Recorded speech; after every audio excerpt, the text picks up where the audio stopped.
Sour grapes, a poem on a fable story. एक ऐसी story जो मन घड़त है, लेकिन एक फेबल स्टोरीज वो होती हैं जिसके आपको बाद में एंड पे कोई ना कोई लेसन मिलता है, आपके लिए कोई एक नसीहत होती है उस चीज़ को पढ़ने से.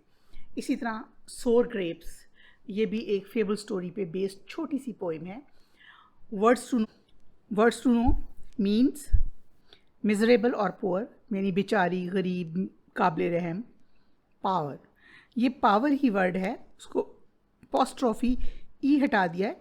पोइट ने इसको यूज़ किया है अपनी पोइम में पावर इस तरह, क्योंकि वो जब राइमिंग बनाते हैं या किसी चीज़ का उसको लिखने के लेंथ को खूबसूरत करने के लिए ये वर्ड्स इस तरह उसने पोस्ट्रॉफी से यूज़ किए हैं.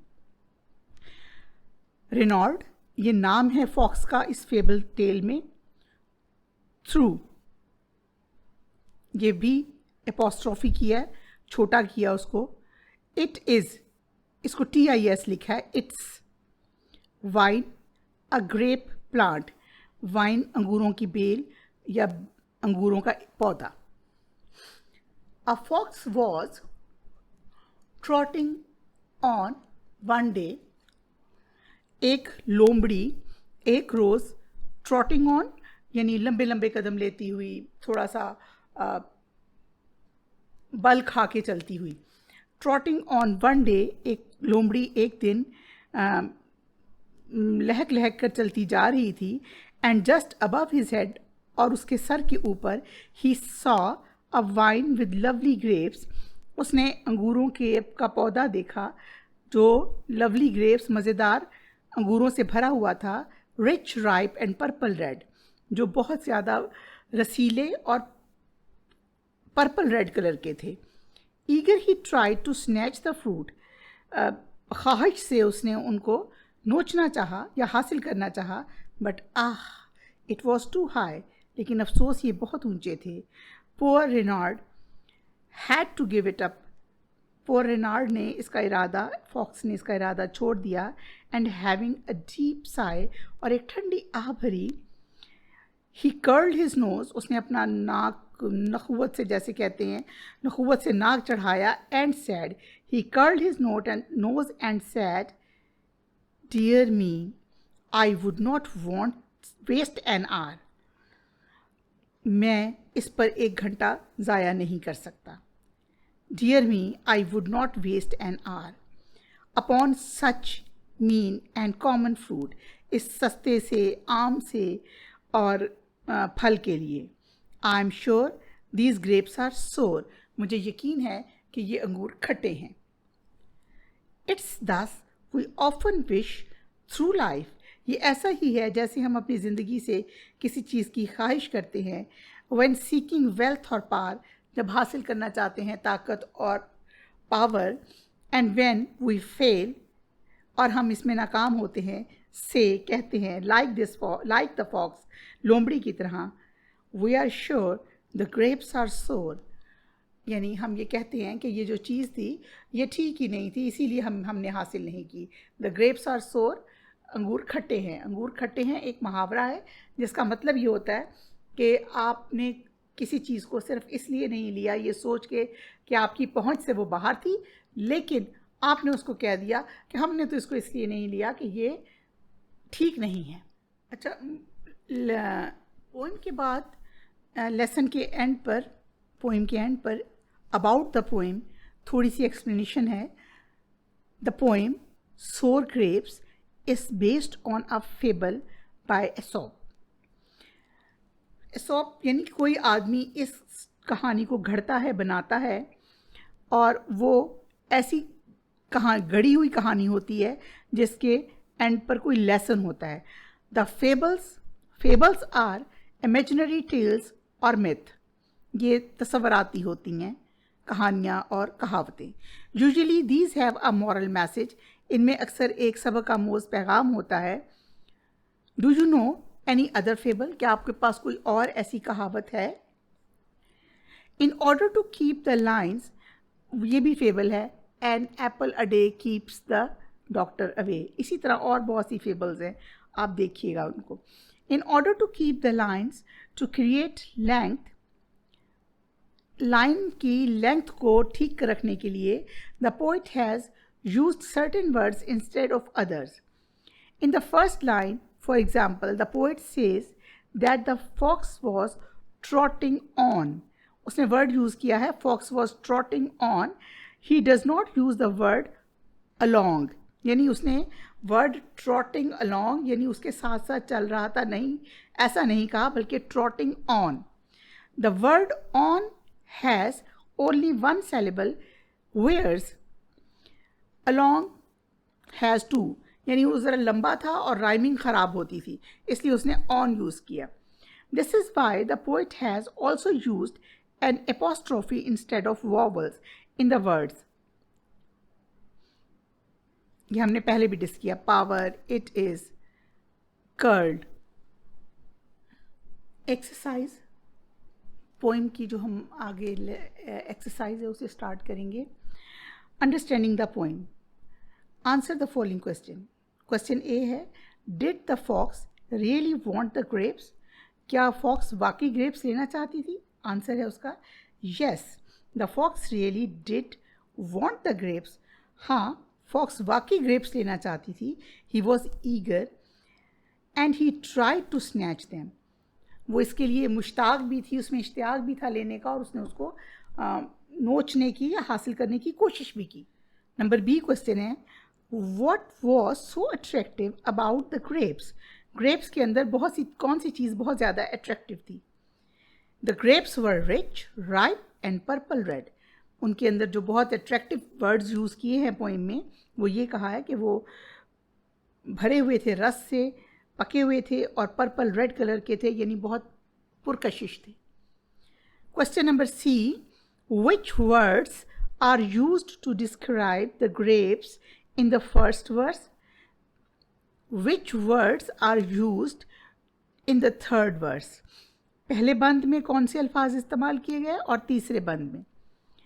आंसर देखिए. In the first verse, lovely, rich, ripe and purple red grapes, ये हमारे फर्स्ट वर्स में यूज़ किए गए. और in the third verse, mean यानी आम से, common fruit, mean and common fruit, sour और खट्टे, ये अल्फाज थर्ड वर्स में यूज़ किए गए. D, what is the moral lesson? इसका हमें क्या लेसन मिलता है? दैट पोइम टीचस अस, जो हमें पोइम से मिलता है. The moral lesson the poem teaches us is that people who cannot get what they have been trying, लोग जो कुछ हासिल करने की कोशिश कर रहे हैं और हासिल नहीं कर सकते, फॉर क्विट ऑफन सेज, उसको छोड़ते हुए कहते हैं, they did not really want it any way, वो इसको हासिल ही नहीं करना चाहते थे. जिसका फेबल क्या है? Grapes are sour. These questions are more difficult, discuss them first. E part है, why do you think the fox curled his nose? आपका क्या ख्याल है कि जो फॉक्स है उसने अपना नाक क्यों चढ़ाया? The fox curled his nose because he could not reach the grapes and now he wanted to show that he no longer cared for them. उसने cared for them यानी वो उनकी परवाह नहीं करना चाहती थी या उसको वो चाहिए ही नहीं थे, इसलिए उसने नाक चढ़ाया था. क्वेश्चन एफ है, give another example from daily life. किसी अपनी रोज़ाना की ज़िंदगी से कोई मिसाल दीजिए दैट एक्सप्लेन द सेइंग, जो इस बात को बता रही हो ग्रेप्स सोर, के अंगूर खट्टे हैं. या आप अपनी फैमिली से, फ्रेंड्स से डिस्कस करिए और इसका आंसर तलाश कीजिए. क्वेश्चन नंबर 2 है, use your own words and try to write at least words in prose. अब प्रोज में लिखना है, नज़म में नहीं लिखना, नसर में लिखना है. Do not alter the meaning, meaning तब्दील नहीं करने, but use any words you like. This is what we say, ये क्या है जो हम कहते हैं. In life when we seek wealth and power, जब हम कोई दौलत और ताकत हासिल करना चाहते हैं. एंड व्हेन वी फेल, और जब हम इसमें नाकाम हो जाते हैं. लाइक द फॉक्स, फॉक्स की तरह. We say we are sure the grapes are sour, तो हम कहते हैं अंगूर खट्टे हैं। ये इसकी वर्स है, आप कुछ और भी बना सकते हैं, ये आपके लिए एक एग्जाम्पल के तौर पे दी गई है। नंबर 3 पार्ट है answer the following questions with reference to the context. जो आपके लेसन में कॉन्टेक्स्ट में है उससे आपने आंसर करना है। Eager he tried to snatch the fruit.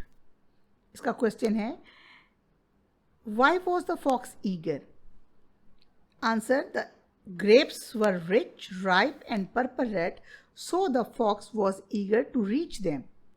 क्योंकि वो इतने मज़ेदार थे, रिच थे, राइप थे, पर्पल रेड थे, तो इसलिए उसके अंदर ये ख्वाहिश हुई कि वो उन तक पहुँचे और उन्हें हासिल करें। B part, why was he not able to reach the fruit.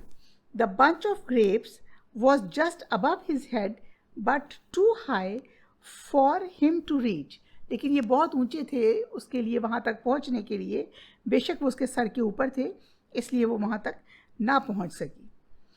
In what way, number C part है, in what way did his opinion of the fruit change. When he failed to get them he said they were mean, यानी ये हल्के हैं, and common और आम से हैं, common fruit, and sure to be sour, और यकीनन खट्टे भी हैं। जब वो उन तक नहीं पहुंच सकी इसलिए उसने ये जुमले बोले। बी पार्ट है working with words. Can you write the following in full.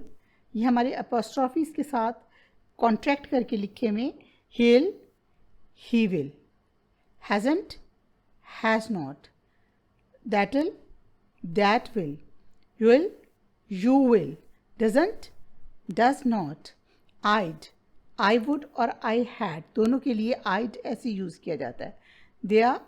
they are, mightn't, might not, they have, who'd, who would और who had, who would और who had। Question number 2, discuss the meaning of these proverbs. इन मुहावरात के मानी discuss करें। Then try to write your own explanation. फिर इसकी explanation में लिखें कि ये क्या कह रहे हैं। A bad workman always blames his tools. एक बुरा कारीगर हमेशा अपने औजारों को इल्ज़ाम लगाता है। Someone who does a job badly will blame anything rather than himself।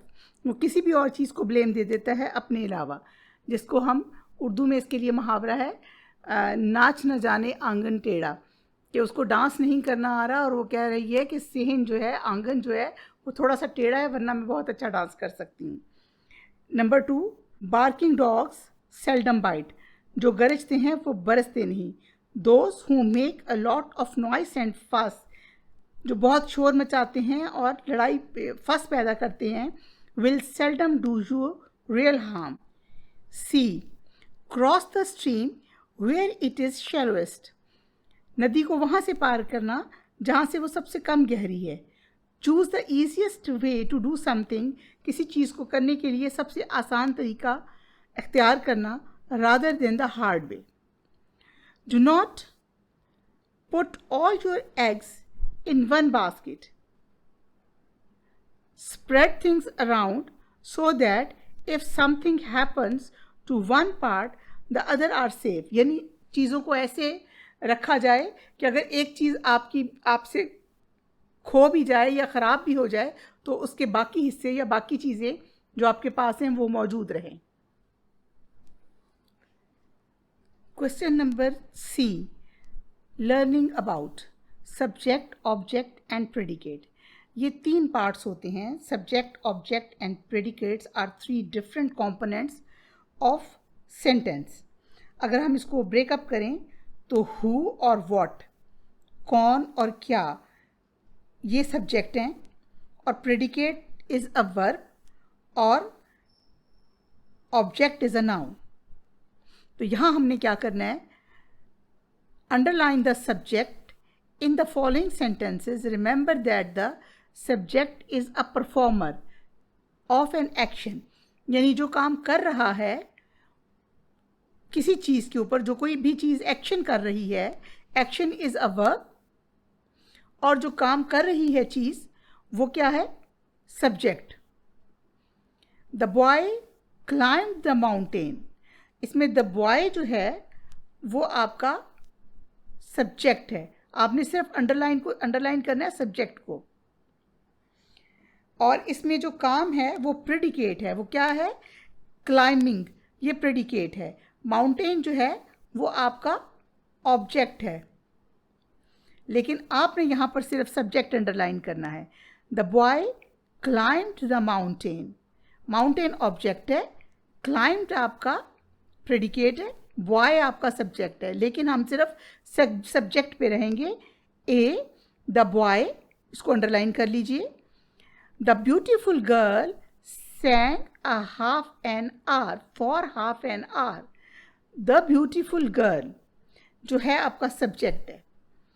Number C, the man in the jeep had a fine cap on his head. A man in a car, ये हमारा subject है, in a jeep, ये हमारा subject है। A bird in a tree nearby, it was the nest. A bird in a tree nearby, in a tree nearby, ये हमारा subject है, हमने इसको अंडरलाइन किया हुआ है। Question number 2, pick out the objects in the following sentences, find the verb and then ask verb plus what or who. पहले आप इसमें वर्ब निकालिए, वर्ब क्या है और उसके बाद वो क्या कर रहा है, what or who. The boy kicked the football, the football जो है इसमें ये आपका ऑब्जेक्ट है। The man saw a ghost, a ghost इसमें आपका ऑब्जेक्ट है। Number C, the girl played cricket, cricket इसमें आपका ऑब्जेक्ट है। 14 girls sang the national anthem, the national anthem आपका ऑब्जेक्ट है। Unfortunately we never saw him in the dark, him, यहाँ आपका him. We sometimes let the dog out, the dog आपका यहाँ पे ऑब्जेक्ट है। पिक आउट द प्रेडिकेट्स, अब third one पे हम आगे, अब हमें प्रेडिकेट्स आउट करने इन the following sentences. The bird sang sweetly in the tree, sang sweetly, ये हमारा प्रेडिकेट है। The old man sat under the tree, sat under the tree, ये हमारा प्रेडिकेट है। He listened to the singing of the birds with great joy, listened to the singing of the bird with a great joy, ये हमारा predicate है। किसके लिए predicate हुआ है, ही के लिए, सब्जेक्ट के लिए। He slowly closed his tired eyes, उसने आहिस्तेगी से अपनी थकी हुई आंखें बंद कर ली। He slowly closed his tired eyes, slowly closed his eyes. E, he fell asleep with his head on a stone, he fell asleep on his head on a stone, उसने, ये आपका प्रेडिकेट है। Thank you very much. हमारा lesson complete हो गया। Easy poem है, इसको बार बार कीजिए, और अगर कोई चीज़ आपके इसमें आपको कमी महसूस होती है और आप चाहते हैं इसकी थोड़ी सी डिटेल दी जाए तो उसको डिस्क्रिप्शन में ज़रूर दीजिएगा, ताकि नेक्स्ट लेसन में इस चीज़ को इम्प्रूव किया जा सके। उससे अंदाज़ा हो सकेगा इसमें क्या चीज़ अच्छी है और क्या चीज़ मज़ीद चाहिए। Thank you very much.